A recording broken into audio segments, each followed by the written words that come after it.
Baik, sebelum kita mulai pelajaran pada hari ini, baik kita baca dulu. Ada baca bareng nanti.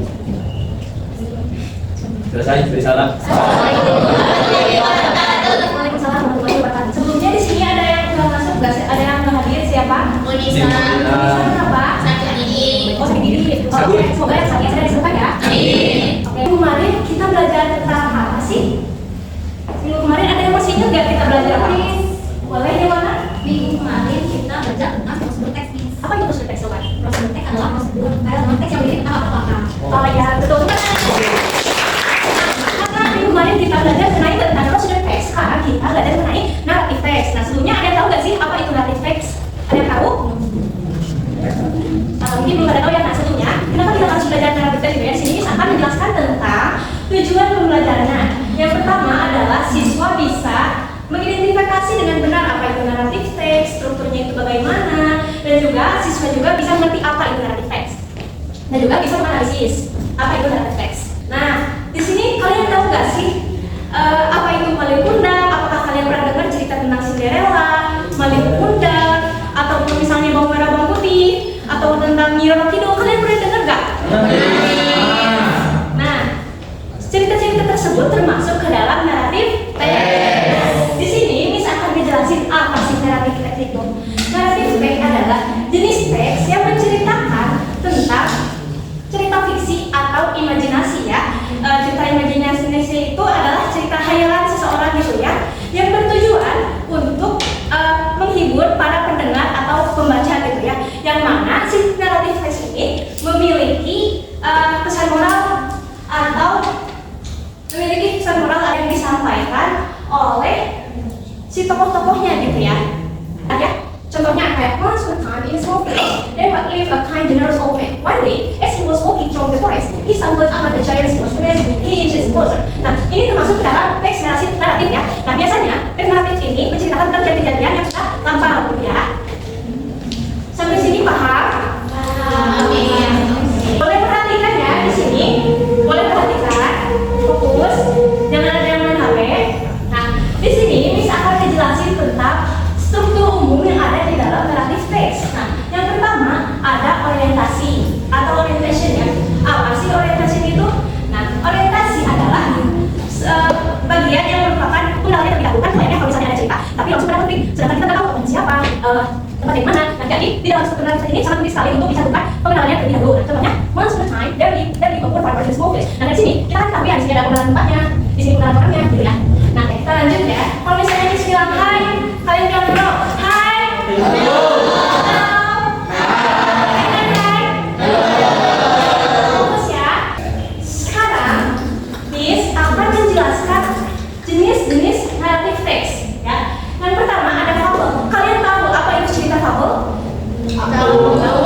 Nah, cerita fabel itu kan adalah sebuah binatang ya, seekor binatang yang mana binatangnya itu berperilaku sebagai manusia ya, seakan manusia. Dia itu berbicara, merasakan, dan juga berpikir gitu ya.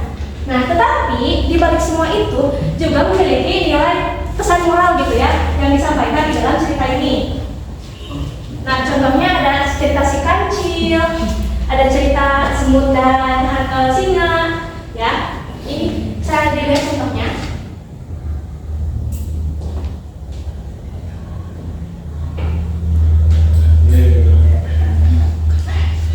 Bisa dilihat ya, ini seekor kelinci bicara dengan temannya suara-suara. Berikutnya yaitu ke fairy tales. Nah, kalian pasti sudah tidak asing ya mengenai fairy tales ini. Nah, fairy tales itu adalah cerita fantasi yang mengandung magic atau keajaiban, peri, kerajaan, ratu, yang menggunakan dunia imajinasi gitu ya. Kalian pernah nonton Cinderella? Pernah. Nah, kayak Snow White, Beauty ya. Nah, si fairy tales ini juga mengandung pesan moral yang disampaikan ya. Bisa kita lihat contohnya. Ini ada cerita story Beauty and the Beast.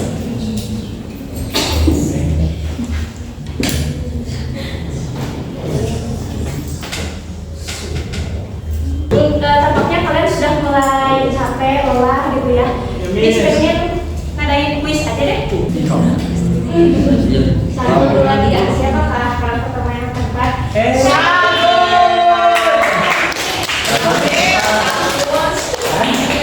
lagi. Ayo, Alun. Kocok lagi siapa lagi? Orang kedua nih siapa? Iya. Siapa kan? Coba yang depan. Satu lagi. Kecuali. Deh. Dia. Tidak boleh depan. Besar. Boleh depan lagi tahu? Siapa lagi tiga? Siapa kan udah boleh pakai tiga kata? Please, tetap. Siapa?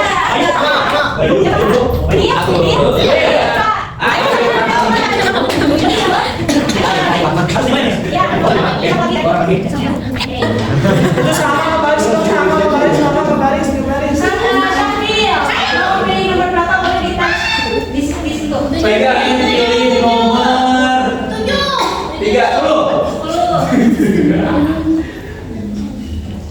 Ya, boleh dijawab. Yang mana cerita dari Linda? Oke, begini. Pasti ini. Mana? Ini? Ya.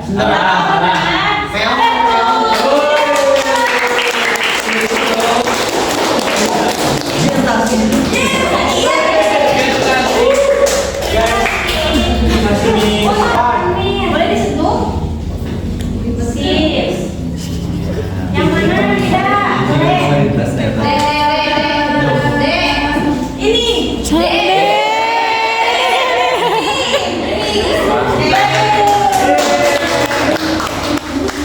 Ini hadiahnya. Aku bilang tidak.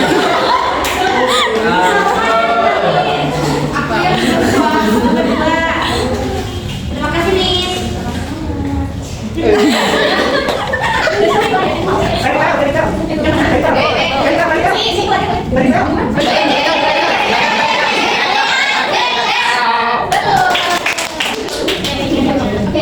Nah, tadi kan Miss baru manggil 5 orang ya.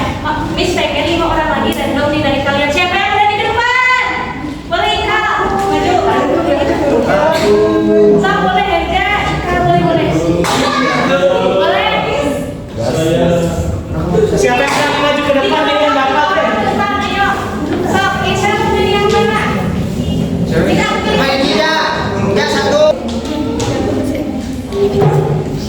Udah kasih tahu dan mau tadi teh. Which of the following is the correct binary structure of a narrative play? Meja B. Boleh disentuh Herja?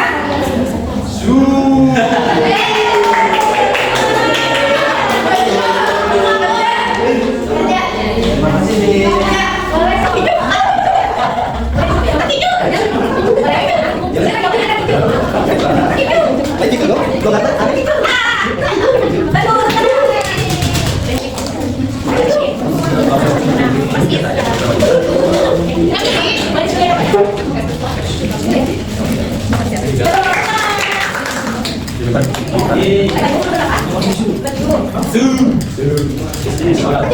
Boleh sok.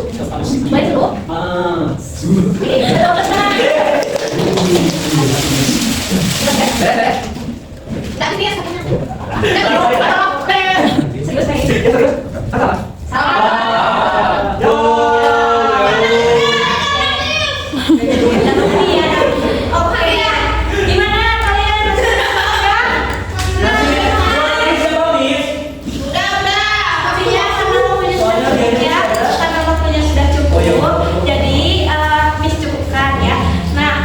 Simpulkan apa itu naratif teks?